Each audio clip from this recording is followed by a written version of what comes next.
આ છે રાણકી વાવ.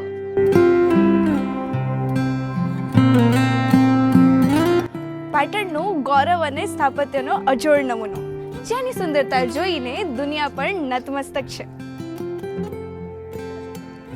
11મી સદીના સોલંકી વંશના રાણી ઉદયમતીએ એમના પતિ રાજા ભીમદેવ પ્રથમની યાદમાં આ ભવ્ય વાવનું નિર્માણ કર્યું.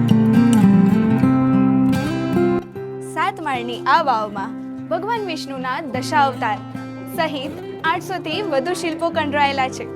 દરેક પથ્થર જાણે જીવંત શિલ્પો હોય, એની ગાથા સંભળાવતા હોય એવું લાગે છે. એટલે જ તો યુનેસ્કો દ્વારા વર્લ્ડ હેરિટેજ સાઇટ તરીકે જાહેર કરવામાં આવી છે. અને હા, આપણી 100 રૂપિયાની નોટમાં પણ એને સ્થાન મળ્યું છે.